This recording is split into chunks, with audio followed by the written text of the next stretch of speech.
Bom, dando continuidade, né? Eu esperei a turma aparecer, mas não aparecendo, eu vou gravar uma aula. Na... Eu fiz uma apresentação sobre esse conteúdo na aula presencial, né? No encontro presencial de quinta passada. Eu conversei com quem estava presente aí, né? Falamos algumas coisas a mais desse conjunto de slides aí, as topologias de rede e tal e coisa. E aqui, o computador formata uma mensagem e envia, né?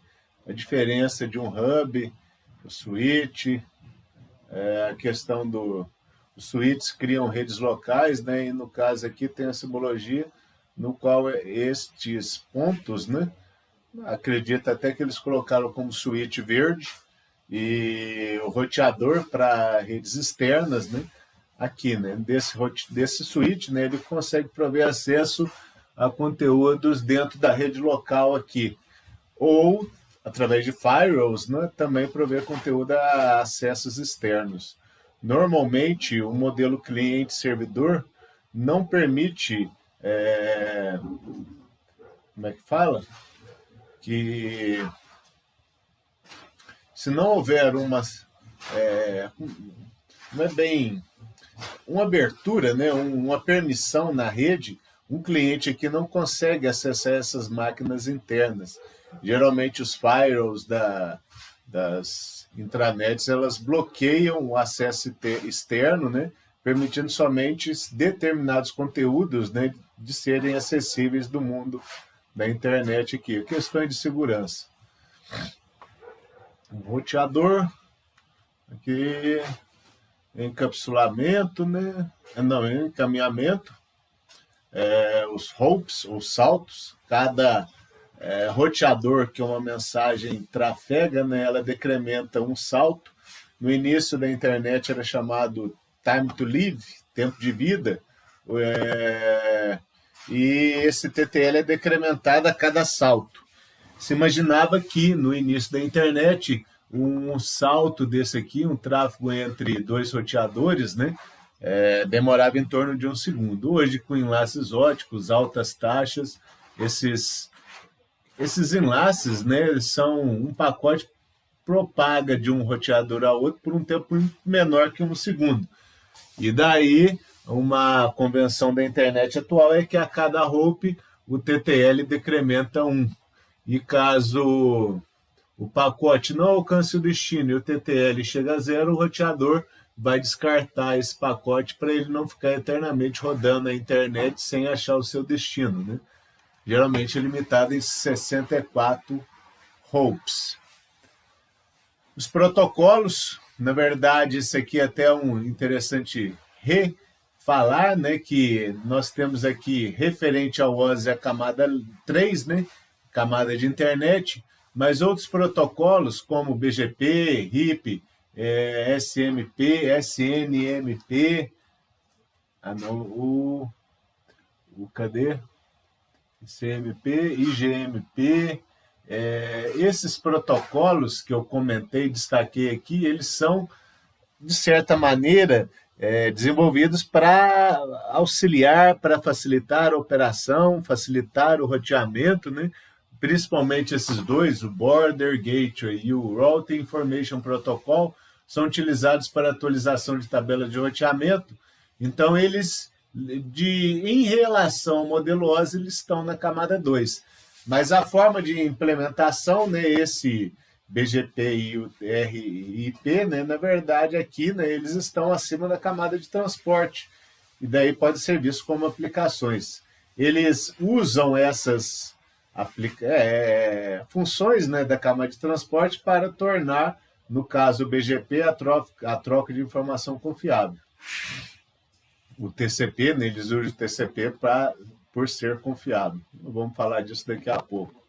A ideia do sistema de nome de domínio, né, que faz a tradução entre o nome e o endereço IP para que possa ser feito o roteamento, os organismos normatizadores, né, E aqui começa um conteúdo novo no qual, basicamente, já foi falado, né? A aplicação, eu vou escolher, deixa eu ver, DNS, Telnet, eu escolhi 3 aplicações, poderia citar outras, né?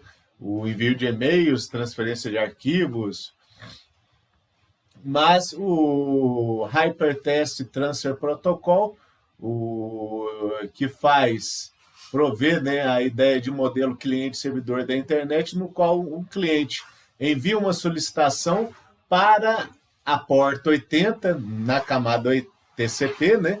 Essa porta 80 vai chegar lá no servidor, então ele já sabe que essa porta 80 está direcionada ao conteúdo HTTP, aplicação HTTP. Outras aplicações, né, aqui o DNS, ele usa a porta 53. Já o Telnet, ele usa a porta 23. Enfim, existem portas conhecidas, pré-definidas, elas são chamadas efêmeras, no qual os clientes acessam servidores específicos. Lógico, para fazer uma conexão, existe aqui o endereço de camada IP, de camada de rede. Então, existe uma porta, um endereço na camada de transporte, um endereço na camada de rede, uma dupla origem, né? E o endereço de origem, o endereço IP de destino e porta de destino, no qual se encontra o servidor, né?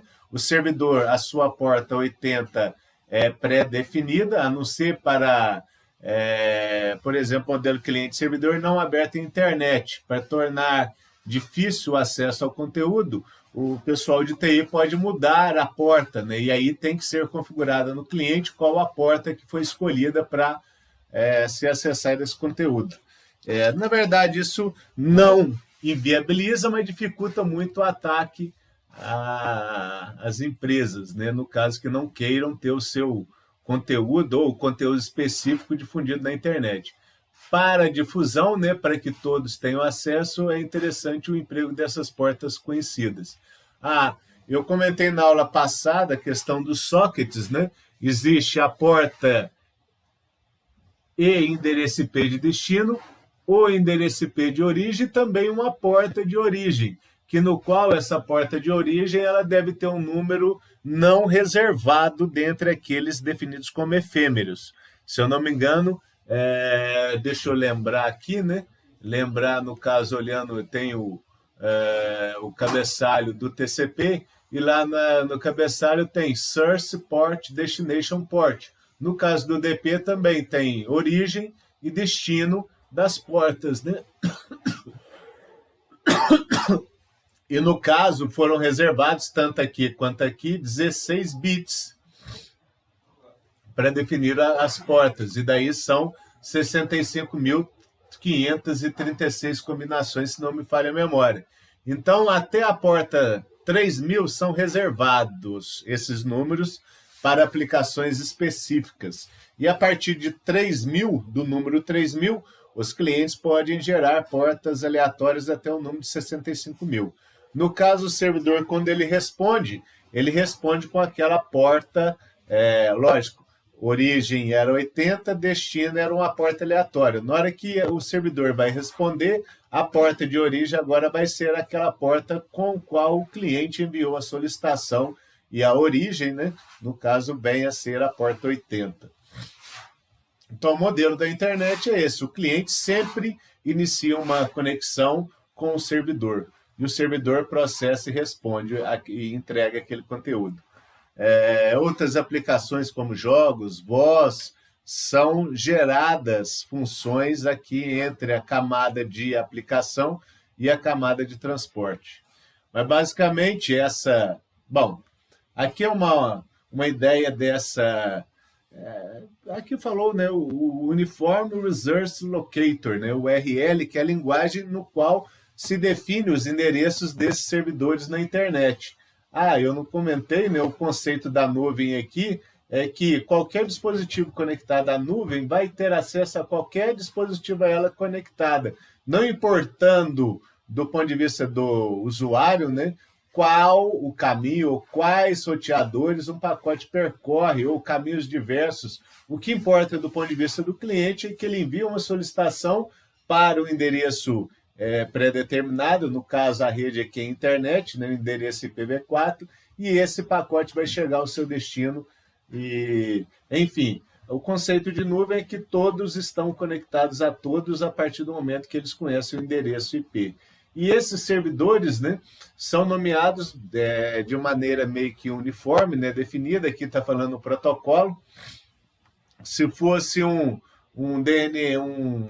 telnet, apareceria aqui telnet. Se fosse STP, enfim, o protocolo em si, // server name, o domínio ou o endereço IP, né? Pode ser trocado isso aqui, ao invés de, por exemplo, bb.com.br,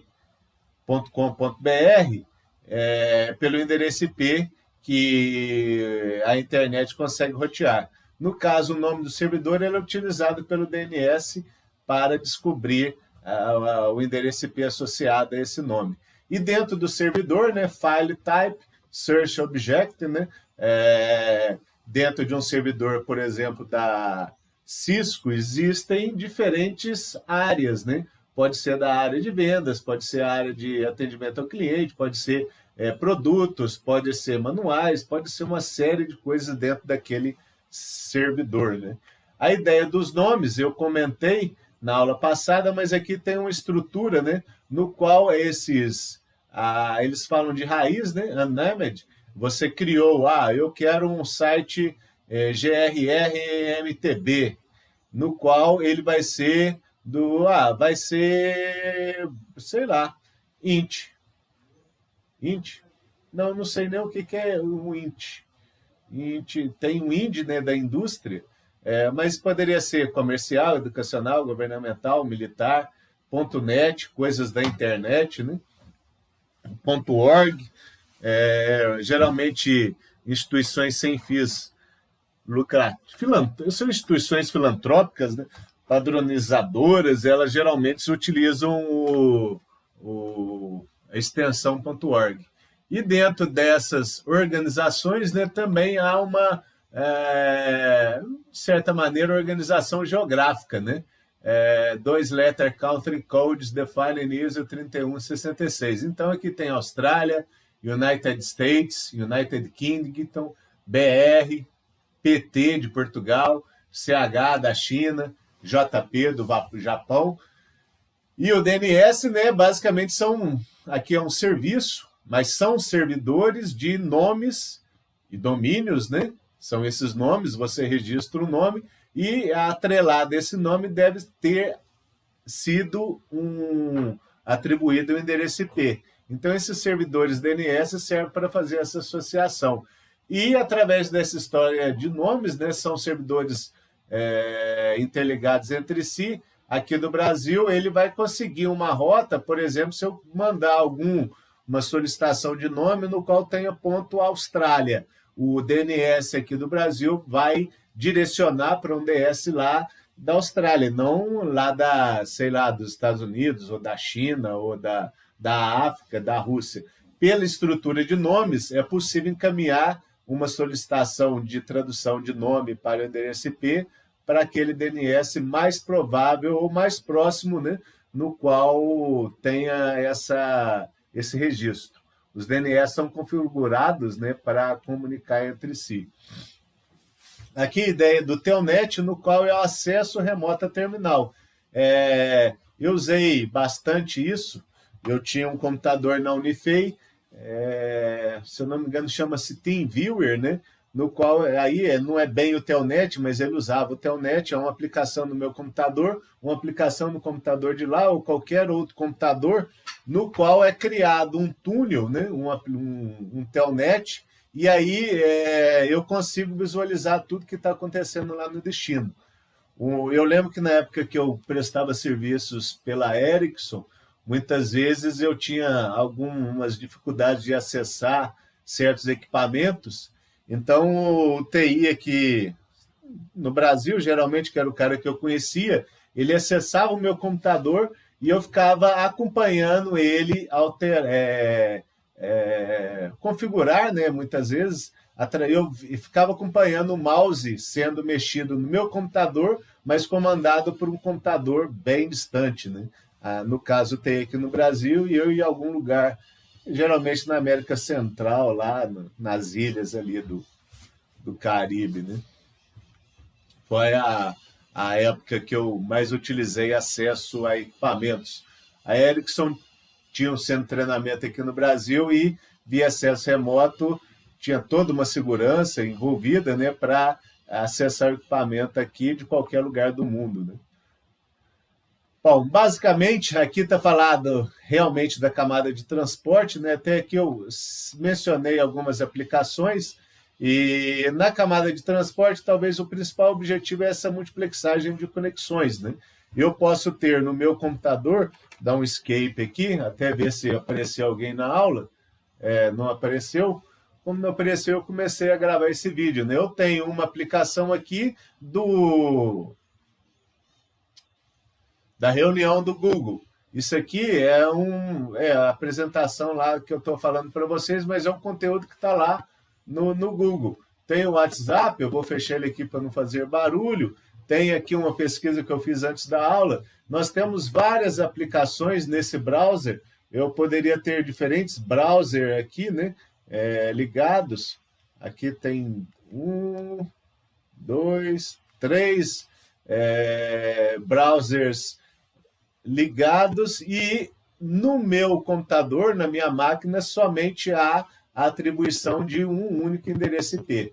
Então, uma das funções dessa camada de transporte, né, é essa multiplexagem, no qual eu tenho uma conexão física, ou elétrica, ótica ou eletromagnética com a rede, e no meu computador, a camada de transporte, através daquela ideia de portas aleatórias, né, que ela gera na solicitação.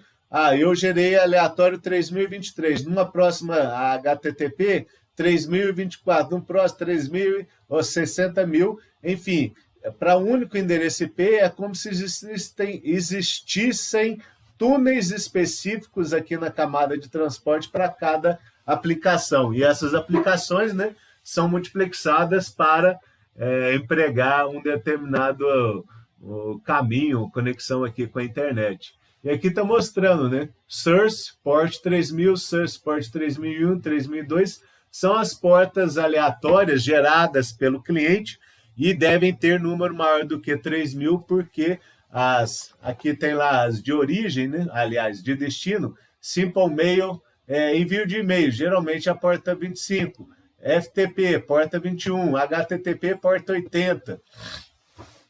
Enfim, do ponto de vista dos servidores, é interessante as portas conhecidas. E na origem são gerados números aleatórios para cada uma das aplicações que forem geradas. Lembrando que, igual no meu computador, eu tenho vários HTTPs distintos para cada uma página aberta, para cada um HTTP, né? Para cada um dos eventos, de certa maneira, né, que são gerados pelo usuário aqui, é gerada uma porta de origem específica. E aí, seja no TCP, seja no DP, é possível a multiplexagem de funções. Bom, talvez a principal função da camada de transporte é essa, seja TCP, seja o DP. A grande diferença entre transmission ou user datagram é a complexidade, né? Reparem aqui que o DP é muito simples. Já o TCP, analisando o cabeçalho dele, ele tem uma série de funcionalidades, né? Através desses campos aqui são implementadas funcionalidades que no DP não tem. Vou falar aqui, né? Basicamente, o tamanho são chamados segmentos, né? Na camada de rede é pacote, na camada de enlace de dados, os quadros. Mas um segmento da camada de transporte, se empregado o protocolo DP, aqui vão vir os campos da aplicação, cabeçalho da aplicação e dados da aplicação, né? E ela tem basicamente um comprimento dessa mensagem, 16 bits seriam em número de bytes, né? 65.536 bytes. o comprimento máximo desse segmento. O DP checksum, na verdade, é uma verificação de erros aqui no cabeçalho. E as portas de origem e destino. Ele não faz nada mais do que a transferência de um ponto para o outro, né? As multiplexagens aí. E nenhuma apesar de haver verificação de erros, ele não faz nenhum tratamento, alguma forma de correção de erros. O UDP basicamente informa para a aplicação que houve erros. Ele foi idealizado para aplicações em tempo real, no qual, por exemplo, a voz não é interessante corrigir, e sim descartar e reproduzir um fluxo de dados que esteja chegando. Já para aplicações não tempo real, mas que precisam de confiabilidade, por exemplo, uma página da internet, uma transferência de arquivos, um acesso a e-mail, essas aplicações, geralmente, elas utilizam o TCP devido à confiabilidade, né? Interessante que os bits chegam corretamente, independente do atraso, do tempo que isso leve para trafegar os dados entre origem e destino, né? Para tornar essa confiabilidade, aqui tem lá Destination Source Ports, da mesma coisa, né, do UDP, e aí vai ter aqui, né, o checksum, deve ter o window, sequence number, acknowledgement, header length, o comprimento do cabeçalho, né? No caso, o cabeçalho pode ter extensões aqui, então ele tem um comprimento variável reservado, code bits, window, urgent pointer, checksum, options, fn. Eu achei que tinha aqui um message length, né? O TCP também, ele tem um tamanho máximo. Em termos de aplicações, na verdade, isso aqui foi alterado com o tempo, né? A segmentação dos dados é realizada nas pontas, né? No caso, na camada de transporte. Para não deixar essa função de segmentação dos dados na camada de rede.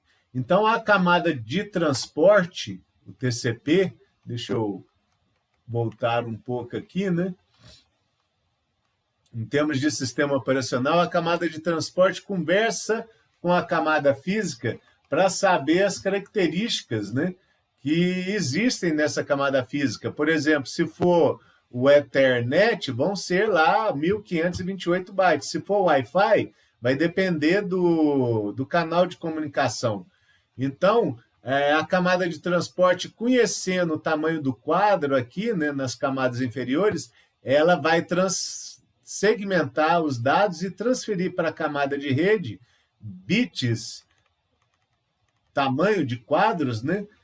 Na verdade, segmentos adequados, de maneira que aquele cabeçalho TCP mais cabeçalho IP mais campo de dados seja formatado do tamanho lá da camada de enlace de dados, geralmente 1.500 bytes.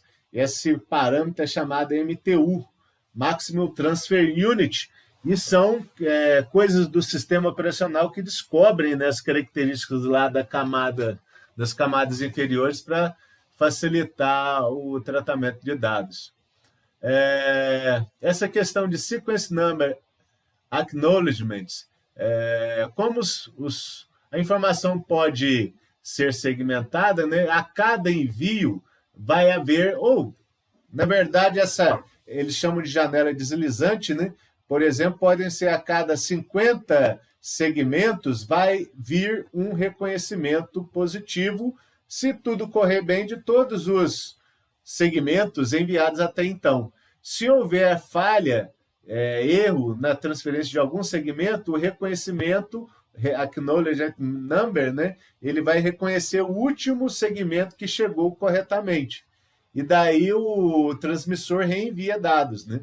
Essa janela começa com, por exemplo, 50 segmentos, e se houver muitas transmissões, ela vai diminuindo, a ponto de, a cada transmissão, deva ser enviado o reconhecimento, né? Isso diminui bastante os problemas na rede. Porém, esse tratamento, né, da informação com reconhecimentos, isso gera atrasos. Mesmo que não haja erros, a transferência dos dados com reconhecimento vai gerar atrasos. Então, para aplicações que são, né, que eu posso dizer, sensíveis ao atraso, o protocolo TCP não é adequado. Ele é adequado para aplicações que precisam de confiabilidade nos bits transferidos e não no tempo de transferência. Para aplicações em tempo real, vídeo, voz, UDP. Transferência de arquivo, e-mail, acesso à internet é TCP. Porém, hoje em dia existem novas aplicações. Por exemplo, a sinalização da telefonia, ela migrou para comutação em pacotes. E daí, as características do TCP são adequadas, mas, devido ao atraso que esse protocolo gera, isso é um problema, a latência, né, a variação do atraso, são críticas para a sinalização da telefonia. Então, então vamos usar o UDP, porém o UDP não traz a confiabilidade necessária para a sinalização. Além de que esses dois protocolos não são muito seguros do ponto de vista de ataque a intrusos. Então, para a telefonia, isso foi chamado de SIGTRAN, até posso fazer uma pesquisa aqui, né? Signal em Trânsito, SIGTRAN,